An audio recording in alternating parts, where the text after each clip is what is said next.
and kind of work to right some of the wrongs. Historically, swimming in America is it's very racist. What? Bro, what are you talking about, man? What's going on, ladies and gentlemen? I'm the right winged angel, Oliver Mack, and in this video, we got to talk about, y'all know John Fetterman? You know, Fetterman with the thing on his neck, the guy who had a stroke running for Senate in Pennsylvania. Yeah, his wife is cuckoo crazy. She's an activist. I think she's from Brazil. And you would never believe what is now racist. You know, we heard that math was racist and some other crazy things were racist. What else did they say was racist? Sleep is racist. Now something else is racist. Check this out. Swimming is racist. And while we did not want the mansion, that mansion came with a pool, and the pool I wanted.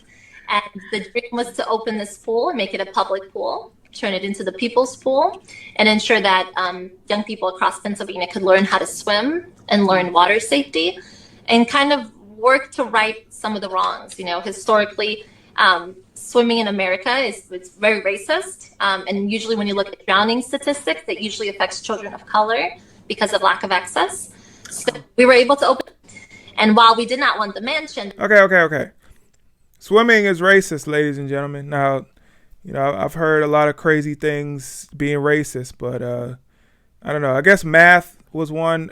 I guess I understood, like, you know, even though it's ridiculous, but if you kind of jump into the mind of a leftist, you can kind of understand why they would say math is racist. But swimming, that one kind of takes the cake for me. I'd never thought that someone would say swimming was racist.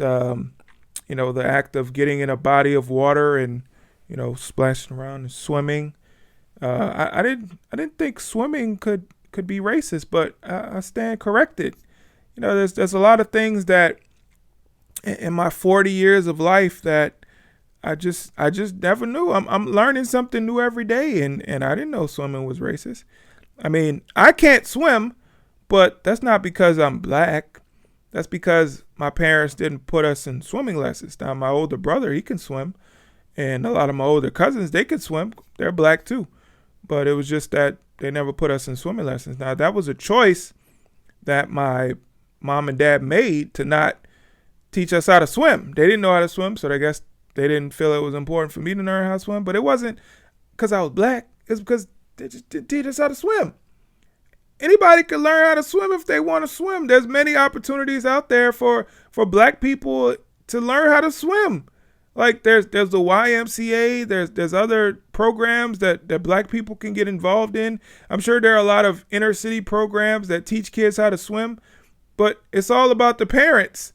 And if you want to have your kids learn how to swim, then you take the time and put forth the effort to teach them how to swim. Anything is possible. Like this is what it just grinds my gears. Let me take this off here because I don't like seeing her face. It just really grinds my gears, like Family Guy.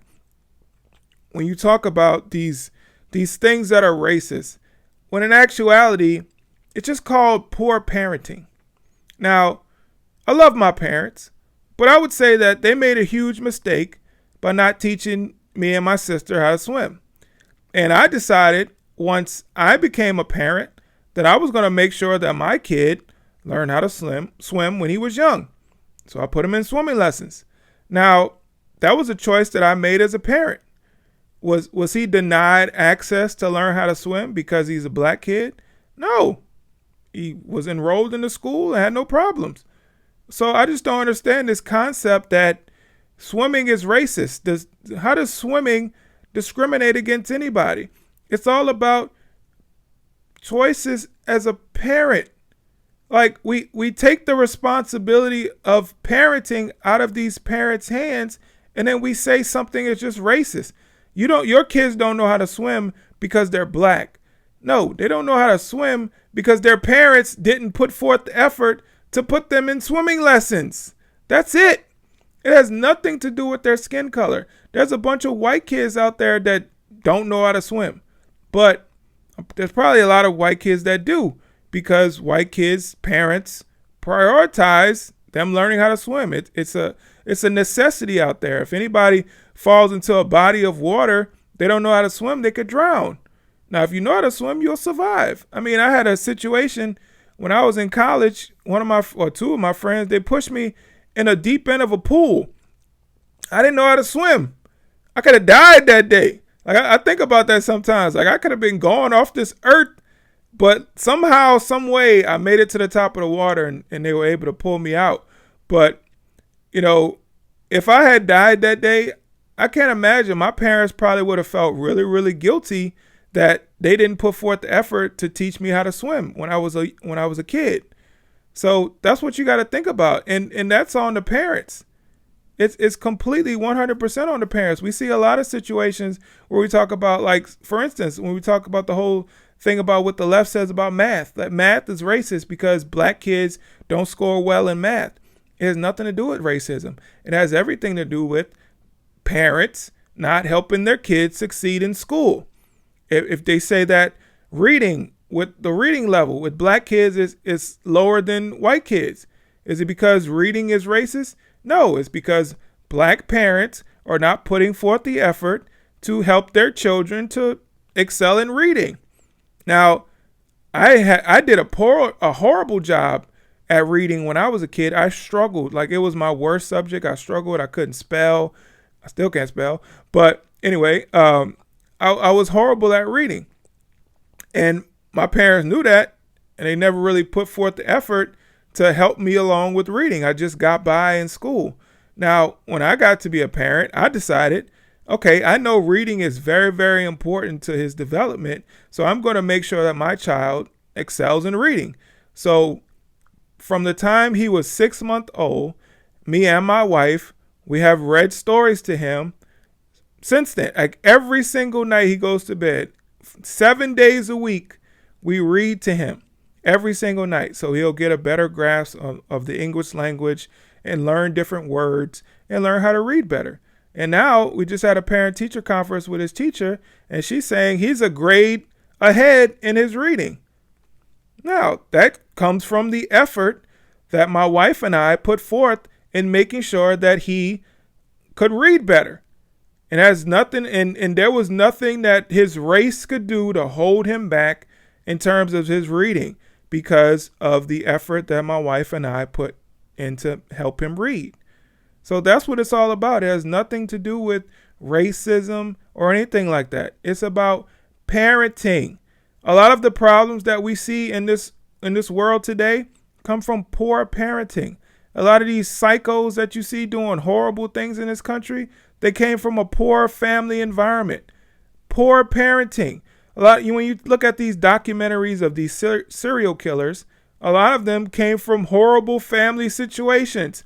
Poor parenting. That's it. If we can fix parenting, we can fix a lot of problems in the world. Like 100%. We wouldn't have to worry about a lot of this stuff. We wouldn't really have to worry about the gangbanging, the drug dealing, the murdering, if parents did a better job of raising their children. That's what it's all about. So I wish, and I really want to do this one day. I just don't have the capital to do it.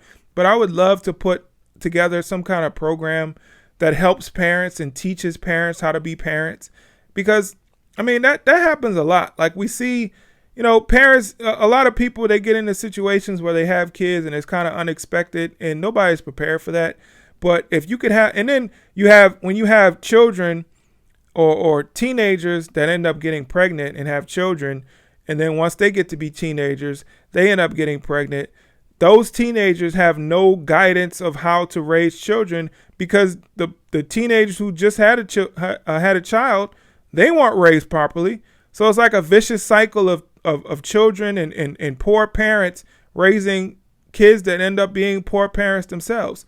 So I would love to put forth some kind of program to where we can help kids learn how to be parents, or help adults even learn how to be parents, and give them the tools and the resources they need to help them raise better children.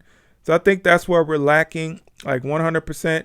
is in the area of parenting, and if we can help people become better parents, I think those people will raise better children who will grow up to be better adults. That's just my take on it. All right, thank you so much for watching this video. Please hit the like button, share, comment, subscribe, all that good stuff. All right, I'll catch you guys on the next video. I'm out. Peace.